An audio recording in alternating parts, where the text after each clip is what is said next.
الحمد للہ رب العالمین والصلاة والسلام علی اشرف الانبیاء والمرسلین۔ آج ہمارا جو باب ہے وہ ہے ادائے امانت کے حکم کا بیان، یعنی امانت کو جو اس کا حقدار ہے اس تک اس کو ادا کر دیا جائے۔ اللہ تبارک و تعالیٰ ارشاد فرماتے ہیں بلا شبہ اللہ تعالیٰ حکم دیتا ہے کہ تم امانت والوں کو ادا کرو، اور اللہ تعالیٰ نے فرمایا ہم نے امانت کو آسمانوں، زمین اور پہاڑوں پر پیش کیا، چنانچہ انہوں نے اسے اٹھانے سے انکار کر دیا اور اس ڈر سے انکار کر دیا اور اس ڈر سے گئے، اور انسان نے اس کو اٹھا لیا، بے شک بڑا ظالم اور سخت نادان ہے۔ اس سے ڈر گئے، وہ ڈر گئے کہ ہم اس امانت کو پورا نہیں کر سکیں گے۔ انسان نے جب اٹھایا تو اللہ تعالیٰ نے فرمایا کہ بڑا ظالم اور سخت نادان ہے، مطلب امانت کو اٹھانے کا جو ذمہ لینا یہ بھی ایک نادانی کی بات ہے جب تک اس کو ادا کرنے کا پورا یقین نہ ہو۔ تو وہ جو انسان نے اس کو اٹھایا ہے اس کو حق ادا کرنے والے وہی کامیاب لوگ ہیں۔ حضرت ابو ہریرہ رضی اللہ عنہ سے روایت ہے بے شک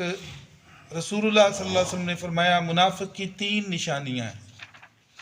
جب وہ بات کرے تو جھوٹ بولے،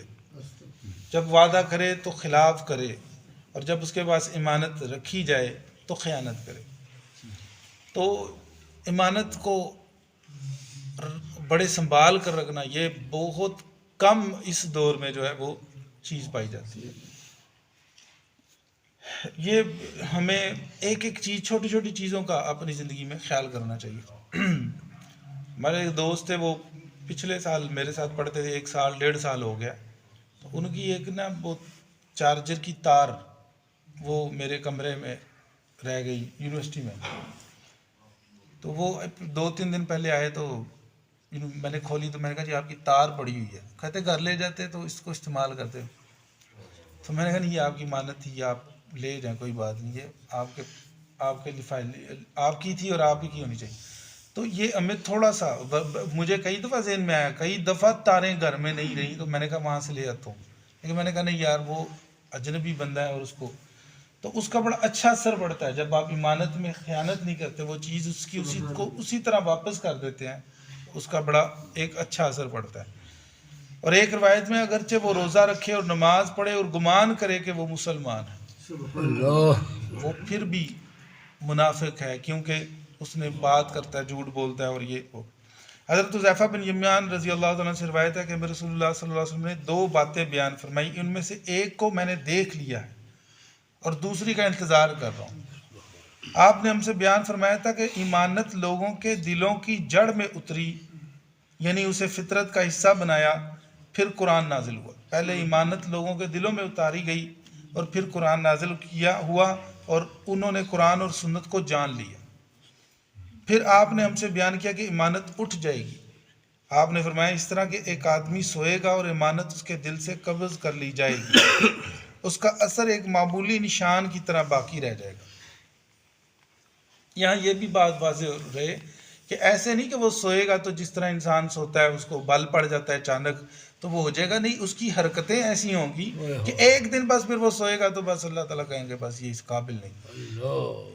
اللہ تعالیٰ میں محفوظ فرمائے۔ تو یہ وہ اٹھے گا اور اس کے دل میں امانت کا ایک چھوٹا سا اثر جو ہے نا وہ باقی رہ جائے گا، پھر وہ سوئے گا، امانت اس کے دل سے اٹھا لی جائے گی، اس کا اثر آبلے کی مانند باقی رہ جائے گا،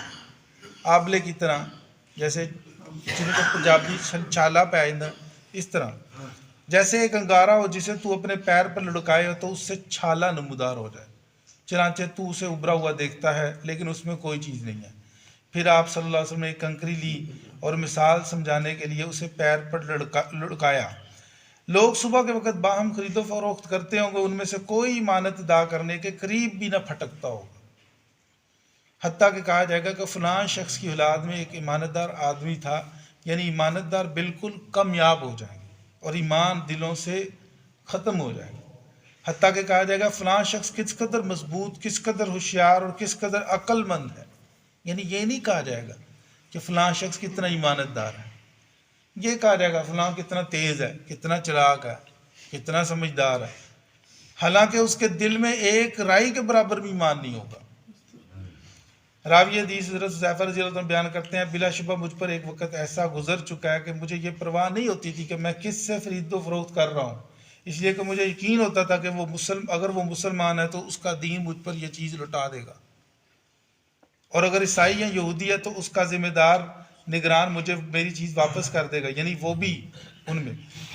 یعنی ایمانت و دیانت عام ہونے کی وجہ سے کسی بھی نقصان کا اندیشہ نہیں تھا۔ لیکن آج میں تم میں سے صرف فلاں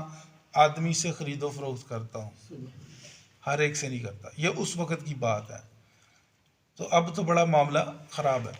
کئی دفعہ ہم معاملہ کر لیتے ہیں کسی سے، دیکھتے نہیں ہیں کہ یہ بندہ پرکھ والا ہے، جان پہچان والا ہے کہ نہیں ہے۔ تو ایمانت کو ادا کرنا، اس کا حکم اللہ تبارک و تعالیٰ کی طرف سے ہے۔ حضرت حذیفہ رضی اللہ عنہ سے یہ روایت ہے، رسول اللہ صلی اللہ علیہ وسلم نے ارشاد فرمایا اللہ قیامت والے دن لوگوں کو جمع کرے گا، مومن کھڑے ہوں گے تاکہ جنت ان کے قریب کر دی جائے گی، چنانچہ وہ آدم علیہ السلام کے پاس آئیں گے، ان سے کہیں گے کہ ابا جان ہمارے لیے جنت کھلوا دیجئے۔ وہ فرمائیں گے تمہیں تمہارے باپ کی غلطی نے تو جنت سے نکلوایا تھا، اس لیے میں سفارش کرنے کا اہل نہیں ہوں، تم میرے بیٹے ابراہیم کے پاس جاؤ۔ وہ ابراہیم علیہ السلام کے پاس آئیں گے، وہ بھی کہیں گے میں اس کا اہل نہیں، میں یقیناً اللہ کا خلیل تھا لیکن یہ منصب سے اس سے اوپر کا ہے۔ تم موسیٰ کے پاس جاؤ جس سے اللہ نے کلام فرمایا، چنانچہ وہ موسیٰ علیہ السلام کے پاس آئیں گے، آپ بھی معذرت کہیں گے میں اس کا اہل نہیں۔ تم عیسیٰ علیہ السلام کے پاس جو وہ اللہ کا کلمہ اور اس کی روح ہے، روح سے مراد اللہ تبارک و تعالیٰ نے ان کو جو ہے وہ اپنے کلمے کے ذریعے سے اور روح القدس کے ذریعے سے ان کو پھونکا، اور مریم علیہ السلام میں اس کے ذریعے سے ان کو جنم دلوایا۔ پھر لوگ حضرت محمد رسول اللہ صلی اللہ علیہ وسلم کے پاس آئیں گے، چنانچہ آپ کھڑے ہوں گے، آپ کو اجازت دی جائے گی اور امانت اور صلہ رحمی کو چھوڑا جائے گا، دو چیزیں چھوڑ دی جائیں گی، تو وہ دونوں پل صراط کے دونوں طرف دائیں بائیں کھڑی ہو جائیں گی۔ چنانچہ پہلا گروہ بجلی کی طرح تیزی سے پل صراط سے گزر جائے گا۔ راوی حدیث کہتے ہیں میں نے کہا میرے ماں باپ آپ پر قربان ہو، بجلی کی طرح گزرنے کا کیا معنی ہے؟ آپ نے فرمایا کیا تم نے نہیں دیکھا بجلی کس طرح پلک جھپکنے میں گزر جاتی ہے اور واپس آ جاتی ہے، یعنی وہ جو بادلوں کی بجلی ہے۔ پھر دوسرا گروہ ہوا کے گزرنے کی طرح، پھر پرندے کے گزرنے کی طرح، پھر پیادہ تیز دوڑنے والے مضبوط آدمیوں کی طرح، سب کو ان کے اعمال لے جائیں گے، اور تمہارے پیغمبر پل صراط پر کھڑے ہوں گے اور فرماتے ہوں گے اے میرے رب بچا بچا، یہاں تک کہ بندوں کے نیک اعمال عاجز آ جائیں گے، یہاں تک کہ آدمی آئے گا جو چلنے کی طاقت ہی نہیں رکھے گا، وہ گھسٹ گھسٹ کر چلے گا، اور پل صراط کے دونوں کناروں پر کانٹے لگے ہوئے ہوں گے، لٹکے ہوئے ہوں گے، جنہیں اس بات کا حکم دیا ہوا ہے کہ جن کی بابت تمہیں حکم دیا جائے انہیں پکڑ لو۔ چنانچہ بعض زخمی ہوں گے لیکن نجات پا جائیں گے، اور بعض کو اندھا کر کے جہنم میں ڈال دیا جائے گا۔ یہ جو پل صراط کے گرد دو چیزیں ہوں گی، وہ امانت اور صلہ رحمی ہوگی۔ یہ روایت کے الفاظ ہیں کہ وہ پکڑ پکڑ کر لوگوں کو، جو بے ایمان تھا اس کو پل صراط سے نیچے گرا دیں گے۔ صلہ رشتہ داروں کو توڑنے والا، رشتوں کو توڑنے والا، تو میرا کچھ نہیں لگتا، ان کو پکڑ پکڑ کے گرا دیں گے۔ انشاءاللہ باقی روایات اگلے دروس میں پڑھیں گے۔